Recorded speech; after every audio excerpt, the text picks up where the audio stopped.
Hi, I'm Vanessa Lynch, the Pennsylvania Field Organizer for Moms Clean Air Force. Welcome to our next edition of Moms Read for Our Future. Our book for today is Seeds of Change by Jen Cullerton Johnson.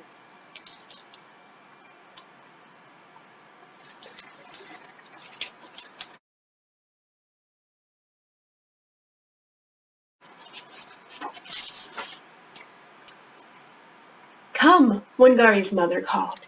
She beckoned her young daughter over to a tall tree with a wide, smooth trunk and a crown of green, oval leaves.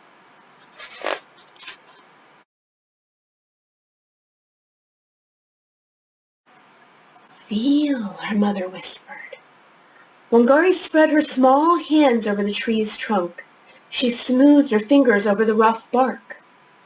This is the Maguma, her mother said. It is home to many. It feeds many, too. She snapped off a wild fig from a low branch and gave it to her daughter. Wangari ate the delicious fruit, just as geckos and elephants did. High in the tree, birds chirped in their nests. The branches bounced with jumping monkeys.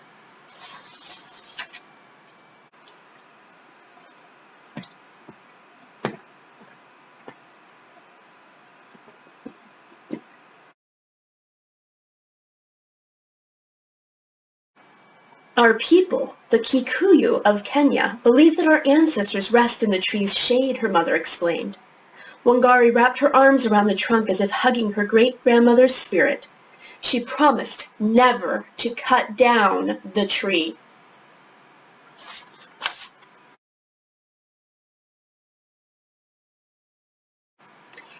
Each year the Maguma grew, and so did Wangari. As the oldest girl in her family, she had many chores. Every day she fetched water, clear and sweet from the river. In the rainy season, she planted sweet potatoes, millet, and beans. When the sun shone brightly in the dry season, she shooed the chickens into the shade. Sometimes, when her brother Nderitu returned from school, he and Wangari played among the arrowroot plants by the stream, where thousands of eggs hatched into tadpoles and tadpoles turned into frogs. During those times, Nderitu told Wangari what he had learned in his classes. Plants give air for people to breathe, he said. 20 divided by 10 is 2. There are 7 great seas to sail. Wangari listened as still as a tree, but her mind swirled with curiosity like the currents in the stream.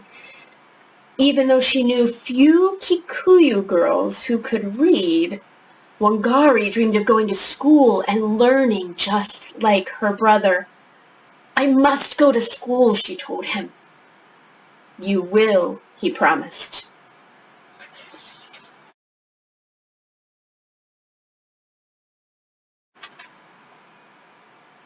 Nderitu talked to their parents. Why doesn't Wangari go to school? He asked. Wangari's parents knew she was smart and a hard worker. Although it was unusual for a girl to be educated, they decided to send her to school. They knew she would not disappoint them. After some time to arrange for fees and supplies, Wangari's mother came to her. You're going to school, she told her daughter. Wangari grinned widely and hugged her mother. Thank you, she cried. I will make you proud.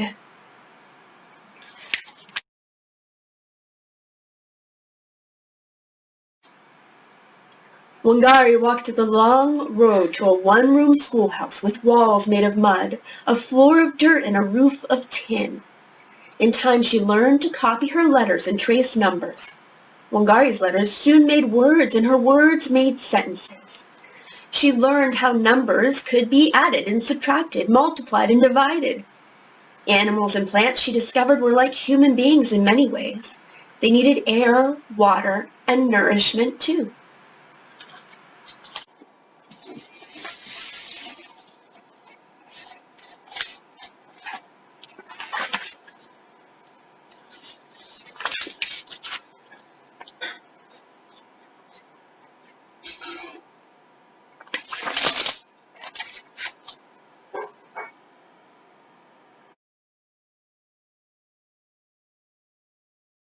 When Wangari finished elementary school, she was 11 years old.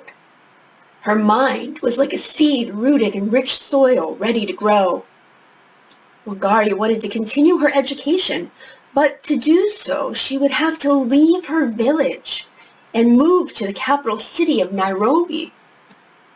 Wangari had never been farther than her valley's ridge. She was scared. "Go," her mother said. She picked up a handful of earth and placed it gently into her daughter's hand. "Where you go, we go." Wangari was sad to leave, but she knew that what her mother said was true. Wherever Wangari went, so went her family, her village, and her Kikuyu ways. She kissed her family and said goodbye to the Maguma tree, remembering her promise, always to protect it.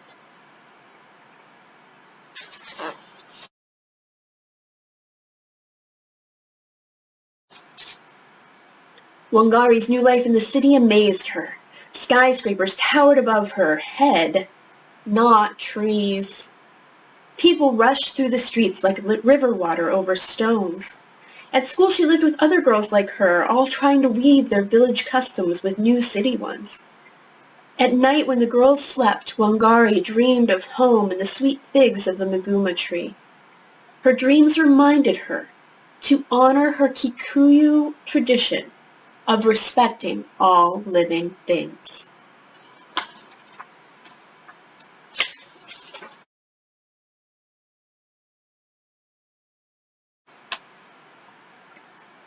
Wangari was an excellent student, and science became her favorite subject. She especially loved studying living things. Air, she learned, was made from two molecules of oxygen bonded together. Bodies were made up of cells. Leaves changed colors because of photosynthesis. As graduation neared, Wangari told her friends she wanted to become a biologist. Not many Native women become scientists, they told her. "I will," she said. Wangari would have to travel halfway around the world to the United States to study biology. She had never left Kenya and had little money. But with her teacher's help, she won a scholarship to a college in Kansas. America was very different from Kenya.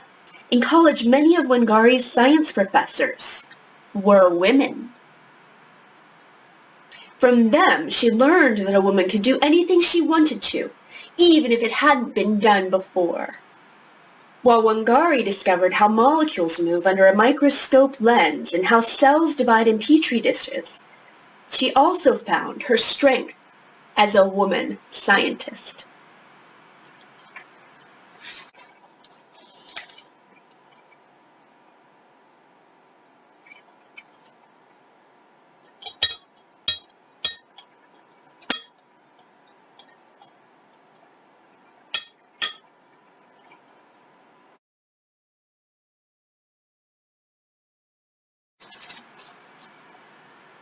After she graduated from college, Wangari traveled to Pennsylvania to continue her studies.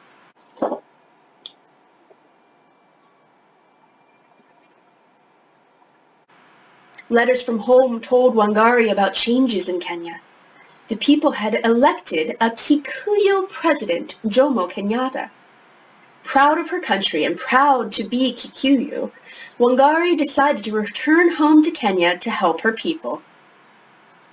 America had changed Wangari. She had discovered a spirit of possibility and freedom that she wanted to share with Kenyan women. She accepted a teaching job at the University of Nairobi. Not many women were professors then, and even fewer taught science. Wangari led the way for other women and girls. She worked for equal rights so that female scientists would be treated with the same respect as male scientists.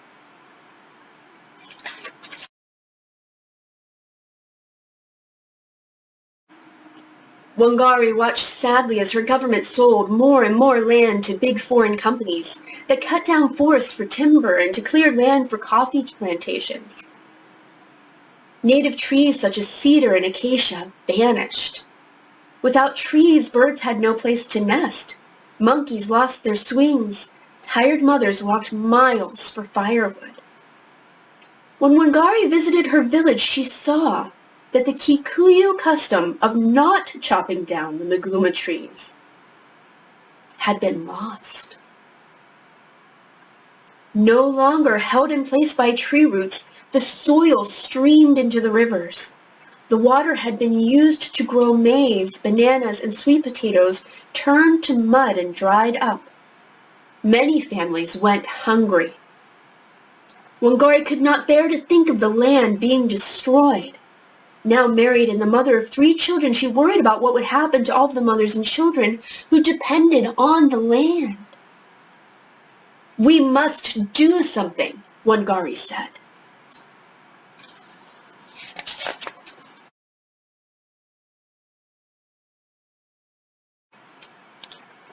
Wangari had an idea, as small as a seed, but as tall as a tree that reaches for the sky. "Herbe, let's work together," she said to her countrywomen, mothers like her. Wangari dug deep into the soil, a seedling by her side. "We must plant trees." Many women listened. Many planted seedlings. Some men laughed and sneered. Planting trees was women's work, they said. Others complained that Wangari was too outspoken, with too many opinions and too much education for a woman. Wangari refused to listen to those who criticized her. Instead, she told them, "Those trees you are cutting down today were not planted by you, but by those who came before. We must plant trees that will benefit the community to come.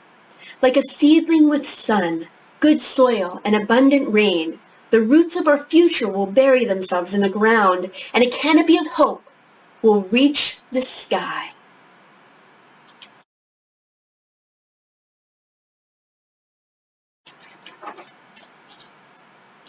Wangari traveled to villages, towns, and cities with saplings and seeds, shovels and hoes.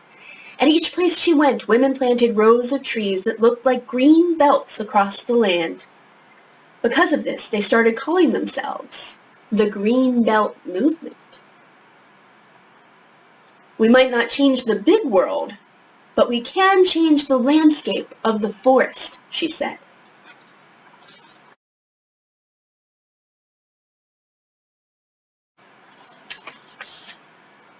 One tree turned to 10, 10 to 100, 100 to 1 million, all the way up to 30 million planted trees. Kenya grew green again. Birds nested in new trees, and monkeys swung on branches. Rivers filled with clean water. Wild figs grew heavy in Maguma branches.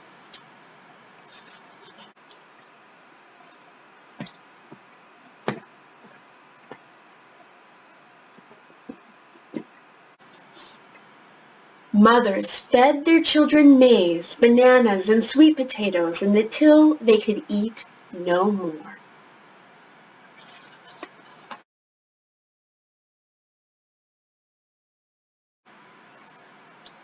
As the green belts moved farther across Kenya, powerful voices rose up against Wangari's movement.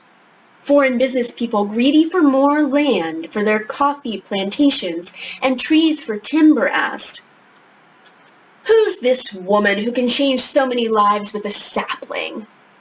Why should we give up our land and profits for trees?" They made a plan to stop Wangari. One day, while she was out planting a tree, some wealthy businessmen paid corrupt police officers to arrest Wangari.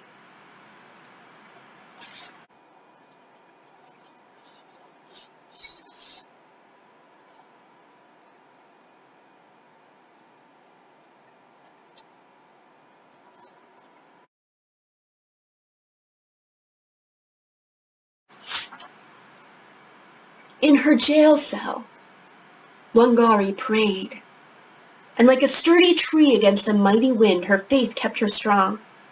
Instead of giving up, she made friends with the other women prisoners. They told her their stories. She taught them about her seeds and saplings. Together, they helped one another. Wangari knew many people in Kenya and other countries. They banded together to fight for her release. Before she was freed, Wangari promised to help fight for the rights of other women prisoners too. Wangari realized that the people who had put her in jail didn't like the changes in the land or in the women. The people in charge of big companies wanted to keep the land for themselves, and the government was frightened of too many advances made by women. If she wanted to help save her country and countrywomen, Wangari would have to go out into the world to spread her message. She would have to leave her home once more.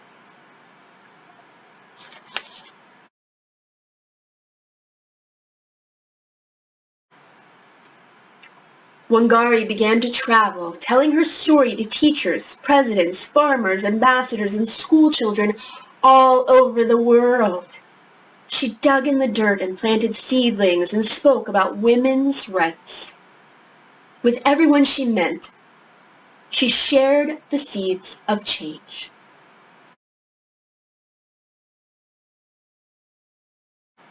In time, Kenya changed. More people listened to Wangari's message, calling her the Mama Miti, Mother of Trees. They wanted her to lead them into Kenya's new democracy.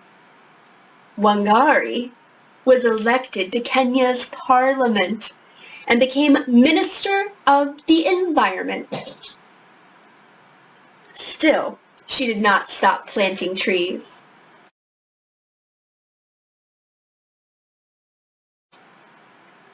In 2004, Wangari won the most prestigious peace prize in the world, the Nobel Peace Prize.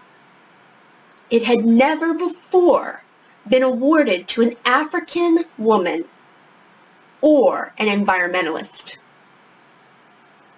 Standing in front of an audience of people from around the world, far from her village, Wangari remembered her girlhood lessons of the Maguma.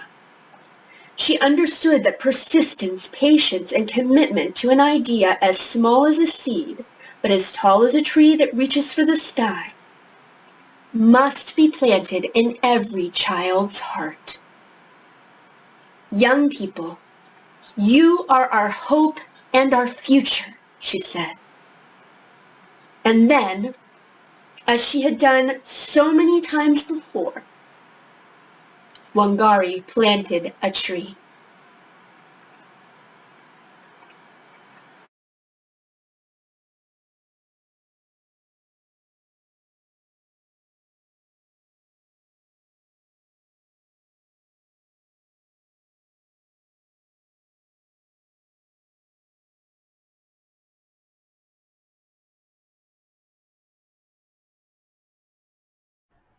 Mom's Clean Air Force is a community of over 1 million parents united against air and climate pollution to protect our children's health.